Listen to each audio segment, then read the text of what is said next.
Bienvenue dans les podcasts de la Cité de la RSE, le contenu qui améliore votre impact. Bonjour, je suis Pierre-Guy Lecadre, votre Sherpa. Pour ce second congrès international de la RSE à Toulouse, Rémi de Merseman, son créateur, m'a confié la belle mission d'interviewer des acteurs qui œuvrent au quotidien à promouvoir la responsabilité sociétale auprès de leurs clients, de leur public. Associations, experts, acteurs économiques, je vous invite à vous inspirer en écoutant nos échanges. Emmanuel Bessès, bonjour. Bonjour Pierre-Guy. Ravi de vous accueillir. Je voudrais que vous me parliez de Wunjo. Merci de me donner la possibilité de présenter cette jolie petite boîte. Alors Wunjo, c'est la marque d'une entreprise qui s'appelle Créactive, que j'ai créée il y a 20 ans dans la belle et grande famille de l'économie sociale et solidaire, qui pendant un peu plus de 15 ans a exercé le métier du conseil et de la formation en communication, en management et en conduite du changement.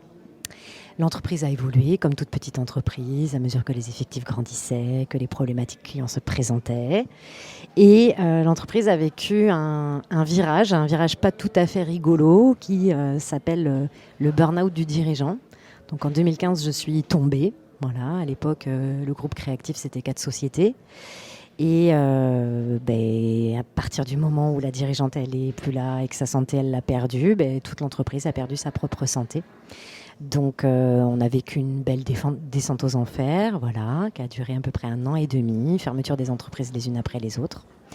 Et quand j'ai rebondi avec une histoire de fermeture d'entreprise qui est absolument apprenante, on le sait, les échecs nous construisent aussi, où il n'y a pas eu de casse sociale ni de casse financière, je tiens à le préciser. Quand j'ai rebondi, je me suis dit, ok, en fait, Emmanuel, toi, la personne que tu es, qu'est-ce que tu as envie d'amener au monde ? Et en fait, quelle est ta vocation professionnelle ? Et j'ai fait ce que certains appellent aujourd'hui l'ikigai. Voilà. Je l'ai fait aussi. Tu l'as fait, voilà. Photo de finalement quelles sont mes qualités, à quoi j'ai envie de servir, où est-ce que le marché est prêt, etc. Et j'ai compris que finalement, mon entreprise avait toujours été un acteur de la qualité de vie au travail, à la fois en interne et aussi à l'occasion de ses prestations, que quand on intervenait dans les entreprises, on prenait systématiquement soin d'associer les collaborateurs et les collaboratrices au projet. On écoutait leurs émotions, on fabriquait les projets avec eux, on visait profondément à ce qu'ils se sentent bien dans l'entreprise dans laquelle ils étaient et dans celle qu'elle était en train de devenir, et on veillait à ce qu'ils puissent bien travailler.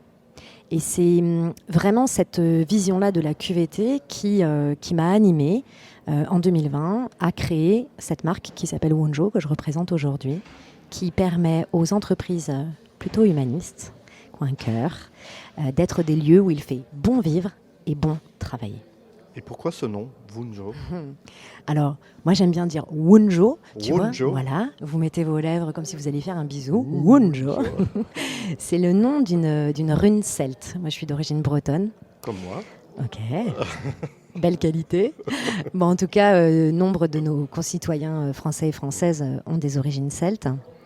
Au-delà de cette petite parenthèse ethnologique, la rune Wunjo porte la promesse de la joie, de la fraternité, du bien vivre ensemble. Elle annonce la fin des temps malheureux. Elle porte le message de la cohésion. Les Celtes, à l'époque, quand ils voulaient savoir ce que la vie allait leur réserver, ils tiraient des petits cailloux avec des symboles dessus, comme on connaît les taromanciennes, qui tirent des cartes, etc. Et à l'occasion donc de ces tirages, il y a X runes, et donc il y a la fameuse rune Wunjo, qui porte pour forme un triangle sur un mât. Et ce triangle est tout simplement le symbole des drapeaux qui étaient installés sur les dracars des Vikings, qui partaient au combat, et toujours dans un combat de lumière pour eux en tout cas, sur des mers, contre vents et marées, contre les grands envahisseurs, comme par exemple les entreprises pas responsables, si je traduis le combat aujourd'hui, voilà. Et en fait, ce symbole qui était mentionné sur ce drapeau portait tout le message de la raison d'être, de la culture, était le symbole de la cohésion de l'équipe. Parce que sur un bateau, quand on est en pleine mer et qu'on doit se battre, il faut absolument qu'on soit soudés ensemble et qu'on sache où on veut aller. Et concrètement, quels services donc sont proposés aux entreprises en matière d'accompagnement à l'amélioration de la qualité de vie au travail? Alors, on est une entreprise à impact d'utilité sociale. Très concrètement, notre métier, on est cabinet conseil et organisme de formation, certifié Calliope. Alors, notre angle d'attaque, il est celui de l'éducation populaire avant tout. En fait, on part du principe que si on veut permettre aux travailleurs et aux travailleuses de bien vivre et de bien faire leur travail, il y a un certain nombre d'éléments à bouger dans les organisations au niveau collectif et il y a des éléments à bouger au niveau de l'individu. Donc notre prise de parole et nos actions de sensibilisation, d'éducation, de formation s'adressent autant aux directions d'entreprise qui vont être demandeuses de changer leur façon de regarder le travail, de regarder la vie au travail, de faire bouger leur posture. On s'adresse autant aux managers, aux lignes managériales, à ces personnes qui font ce métier extraordinairement complexe aujourd'hui, d'encadrer des hommes, de les conduire, de les guider, d'être dans des postures de leaders éthiques. Donc eux, on va les accompagner aussi sur toutes les transformations des comportements humains et leur capacité à guider avec efficacité et préservation du bien-être. Et puis on a aujourd'hui 70% de notre offre de formation qui s'adresse aux travailleurs. Et ça fait de nous un acteur un peu atypique puisqu'on intervient plus pour aider des cols bleus à prendre soin de par exemple de leurs besoins de reconnaissance au travail que des codires à qui on va essayer de bouger les représentations. Donc ça, c'est vraiment sur toute l'activité formation. On est sur ces 3 types de profils. Et on forme également les comités QVT.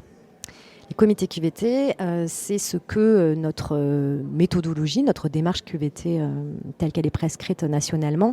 En fait, pour mettre en place une démarche QVT, on a besoin d'avoir un organe pluridisciplinaire représentatif et qui va concevoir, animer, déployer et piloter la démarche QVT. Cet organe est parfois le CSE, quand on a la chance d'avoir un CSE présent, engagé, etc. Et sinon, on crée ces organes-là.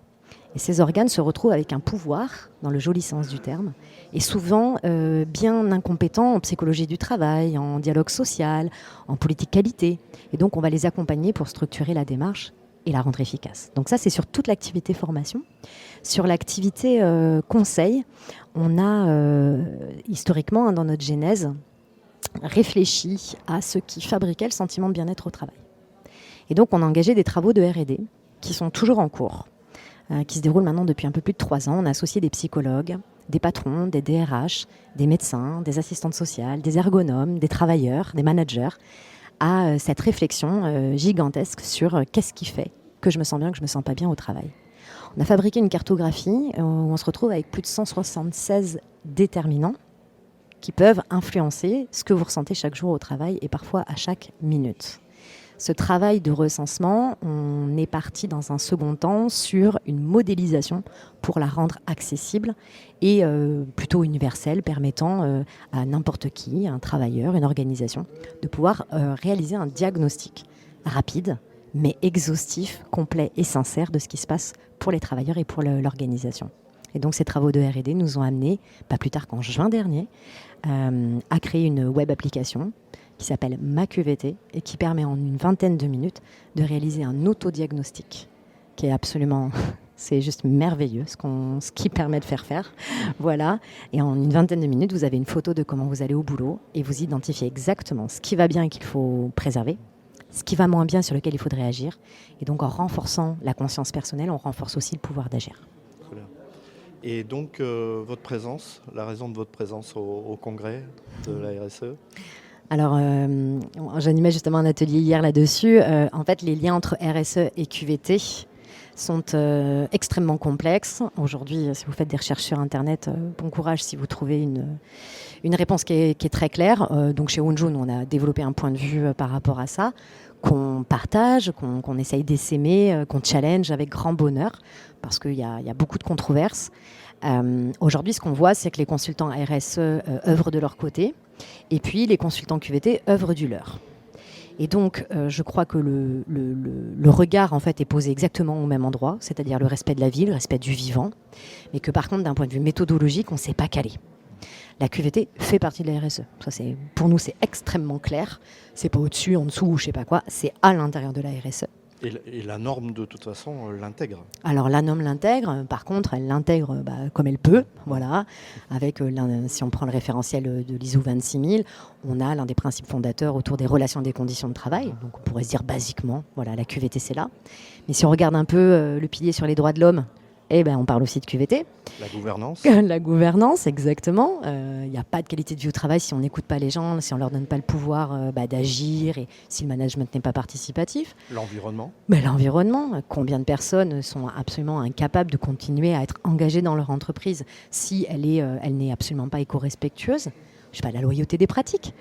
Est-ce que décemment, je peux me sentir bien au travail si mon entreprise est en train de mentir et de trafiquer? C'est pas jouable, ça crée des dissonances cognitives terribles. Donc, bon, voilà, je vais pas faire tout le descriptif, mais on comprend bien qu'en fait, la QVT, c'est plus comme l'eau. Quelque part, elle se répartit au milieu de tout ça. Elle est transverse, de toutes les questions centrales. Donc, mais c'est ce qui la rend du coup un peu illisible et très difficile à modéliser. Intangible, quelque part. Quasiment, mais exactement, puisque de toute façon, le sujet en QVT, c'est le sentiment de bien-être. Le sentiment de bien-être, c'est une émotion. Dans les entreprises, les émotions, elles commencent tout juste à avoir leur place.